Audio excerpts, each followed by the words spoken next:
Bismillahir Rahmanir Rahim. In the name of Allah, the most gracious, the most merciful.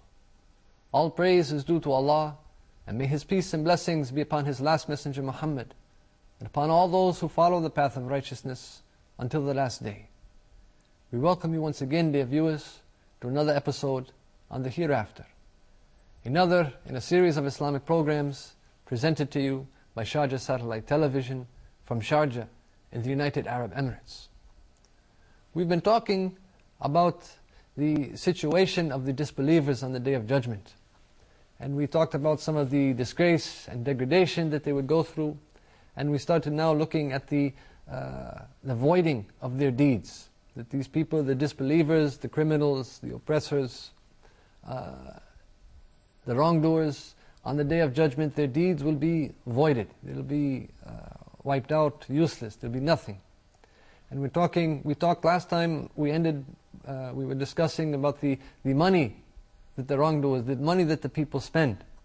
We mentioned the ayat of Quran in which Allah says, what they spend in the life of this world is like that of a wind containing frost, which strikes the harvest of a people who have wronged themselves and destroys it. And Allah has not wronged them, but they wrong themselves. This is from chapter 3, verse 117 of Quran.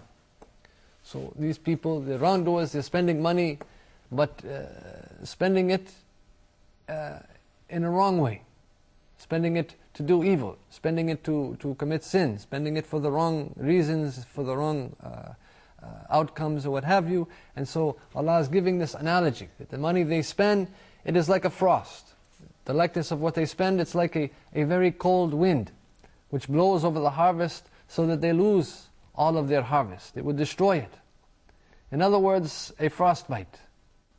A very cold wind that destroys the plants. They plowed the earth. These people, they plowed the earth, they planted the seeds, they took care of it, and they nourished it until the plants grew up. And then it's time to take the fruits, it's time to harvest, and then this wind is sent, and these plants and this harvest, the wind is sent on it, this cold wind, and it destroys everything. And so the next day they go to it, they go to their crops or what have you, and they want to go and harvest their fruits. And when they are in great need, now they're in need of their fruits, they need it, they need this harvest. At a time when they're in need, they go to get it, and they find nothing. It's all been destroyed. So this money that these people, that they spend now for the sake of achieving objectives, but on the Day of Judgment, it will be wasted, and they will not find anything.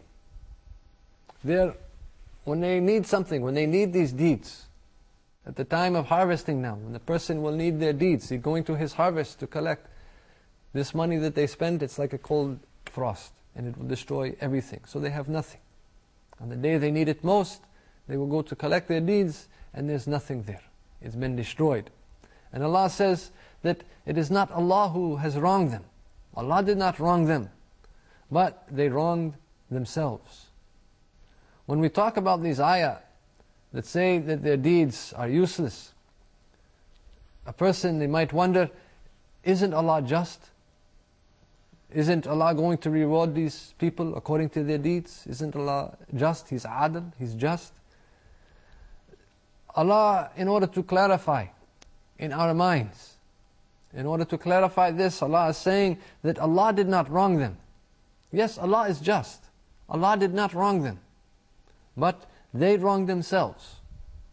Their deeds have been voided. And it wasn't Allah who wronged them. Allah is not being unjust by voiding these deeds. But they wronged themselves. People have wronged themselves. It is not Allah. Allah will hold us accountable for our deeds. And anything that we suffer because of our deeds, it is not Allah who is wronging us, it is us who have wronged ourselves. Allah is just. There is no changing that. Allah is not going to unjustly void somebody's deeds. Allah is not wronging us, but it is ourselves, we are wronging ourselves if we suffer from this. It is not Allah. A third analogy that is given to the deeds of the disbelievers, Allah says, the example of those who disbelieve in their Lord is that their deeds are like ashes which the wind blows forcefully on a stormy day. They are unable to keep from what they earned a single thing. And that is extreme error. This is from chapter 14, verse 18. So Allah is giving us another analogy of the deeds of the disbelievers, that it is ashes. These deeds of the disbelievers, they're like ashes. So you can imagine, you have a mountain of ashes, a huge amount of ashes, and that's your deeds. The deeds that you've done in this life, imagine them as if they're a huge mountain of ashes.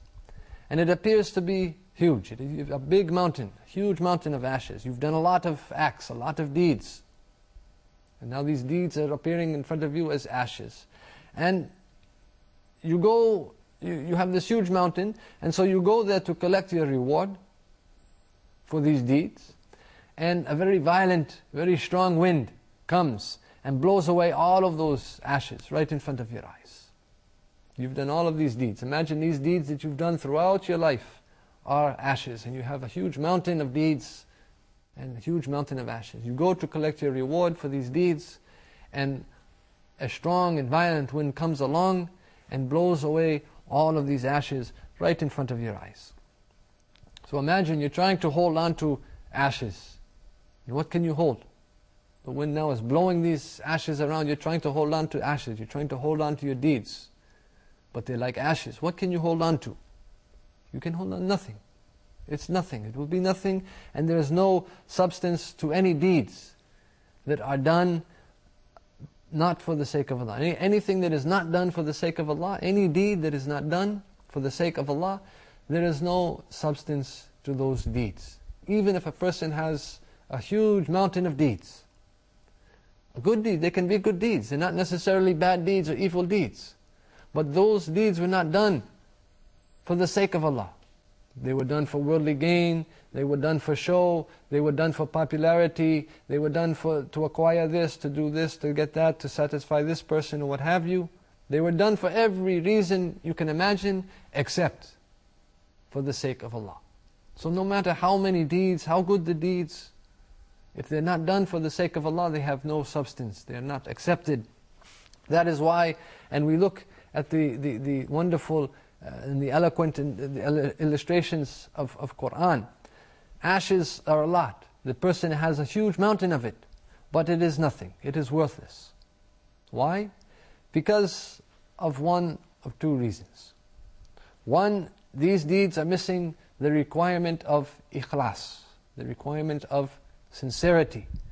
Or two, they are missing the requirement of following the Prophet, may God's peace and blessings be upon him. For any deed to be acceptable, any deed that we are performing, and this is a very important point, for any deed to be accepted, it has to fulfill two requirements. First, it has to be done with ikhlas. It has to fulfill these both requirements, otherwise it is not acceptable. And so firstly, the deed has to be done with ikhlas. It has to be done with sincerity. You do it sincerely for the sake of Allah alone. The deed you're performing, the deeds that you're doing it for the sake of Allah alone, not for anyone else. If you do a good thing, if you do a good deed, but you're doing it for someone or for something other than Allah, then justice says that you shouldn't expect Allah to reward you for it. This is, if you work for somebody, if you're hired by one person to do something, and you're doing this work, but you're doing the work now for somebody else. If you're working for company A, you don't go to company B to be paid. You have to do your work for company A. If you do it for A, then that company will pay you. But if you go to another company expecting your reward for doing the work for a different company, they're not going to pay you. This is justice. Justice tells you that if you're doing it for something other than Allah, that you shouldn't expect Allah to reward you for it. If we're doing our deeds, performing our deeds for anything, anybody or anything other than Allah, we shouldn't expect Allah to reward us for those deeds. If you didn't do it for Allah to start with, then how can you expect or how can you want Allah to reward you for it. And so that is exactly what will happen on the Day of Judgment. Allah will tell the people, on the Day of Judgment, Allah will tell the people that whoever used to worship the idols, go to the idols and let them reward you. And whoever used to worship human beings, go to the human beings and let them reward you. And whoever used to worship angels, go to the angels and let them reward you. And whoever used to worship me, I will reward you. So Allah is telling the people, whoever you used to worship, go to them. Or whatever object or whatever thing that you used to worship, whether it was the sun, a rock, a tree, or what have you, go to it and ask it for your reward. But for those who used to worship me, I will reward you. Allah is saying, for those people who used to worship Him, He will reward them.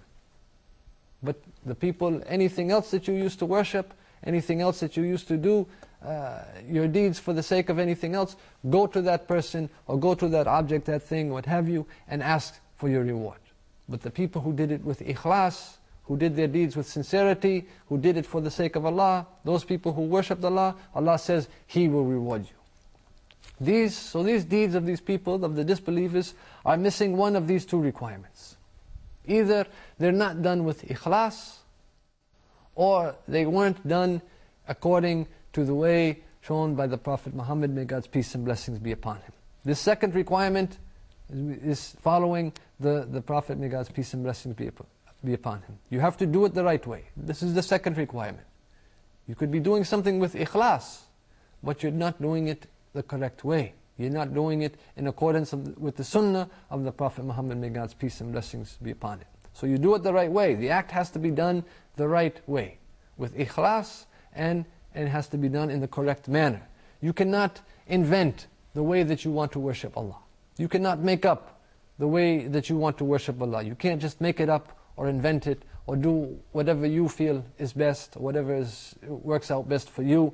You have to do it the way that pleases Allah, because Allah knows better than you. We cannot just do things and do deeds and good deeds and worship Allah the way that we feel is best, or the way that we feel that we want to do it, or the way is most comfortable for us. We have to do it the way that pleases Allah, because Allah knows better than us.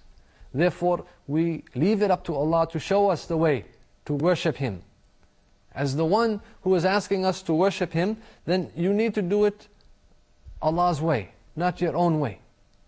Allah is asking us to worship Him. Allah is the one asking us to worship Him, so we have to do it Allah's way. We don't do it our own way. Allah gives another analogy. In the Quran He says, "And we will regard what they have done of deeds and make them as dust dispersed." Allah is saying that we will regard, that Allah will regard what the people, what the disbelievers, what they have done of deeds, and make them as dust dispersed. This is from chapter 25, verse 23. So Allah's, the Arabic word is haba. Allah is saying we made it haba.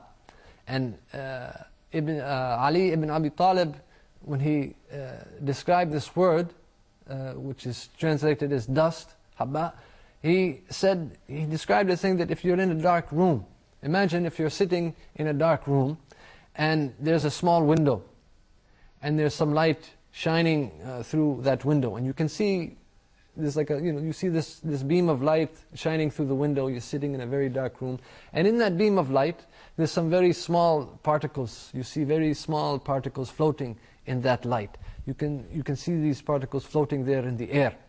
Those small particles that are floating in the air that you see in this beam of light, this is what is called haba. And this is what is this word. This is what is meant by it, and this is translated into English as dust, dispersed. You can see it, especially if you're in a dark room.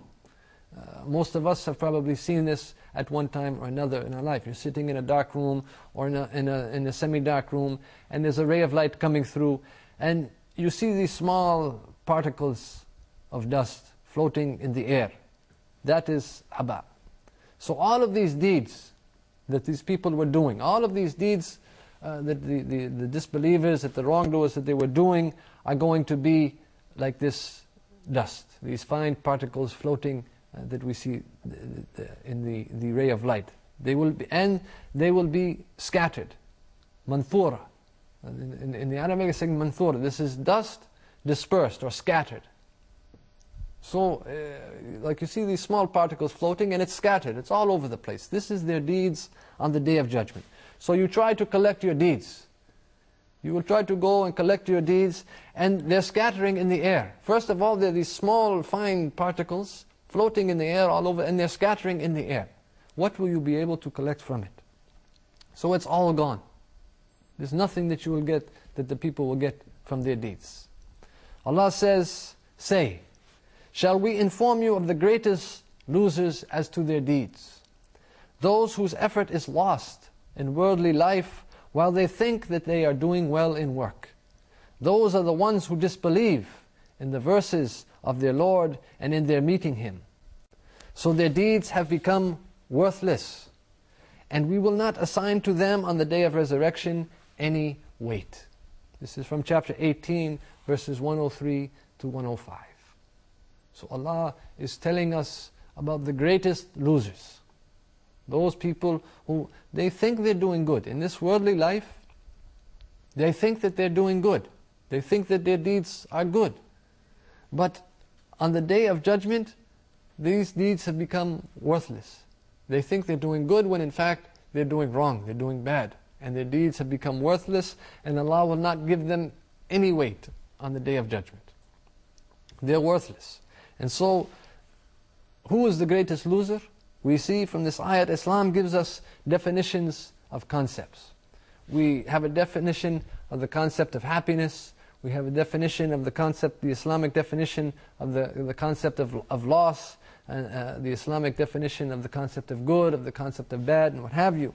So, because sometimes we may think that happiness is something different. We may think that that loss is something different. Many times, whenever if you tell somebody, I lost something, then your mind would go to losing a game or losing in business. If you lost something, you're thinking, I lost some money, or I lost a competition, I lost something, a loss, losing money. But this isn't the Islamic definition of loss. Allah is telling us here what is the greatest loss. In this ayat, Allah is telling us about the greatest loss, the greatest losers.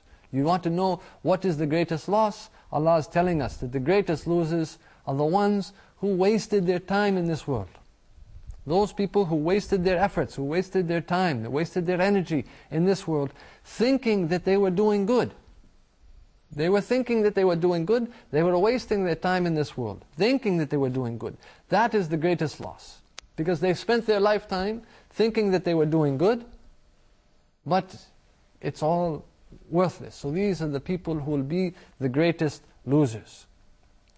So Allah says that these are the ones that disbelieved in the signs of Allah, the verses of Allah, and disbelieved in meeting with Allah. And so Allah will void these deeds, will cancel these deeds, and He will not give them any weight. These are the greatest losers, as Allah has explained in Quran. With that, dear viewers, we'd like to end for this episode. We hope that you have enjoyed it, and hope that you will continue to join us in the future. Until the next time, we bid you all farewell. Assalamu alaikum wa rahmatullahi wa barakatuh.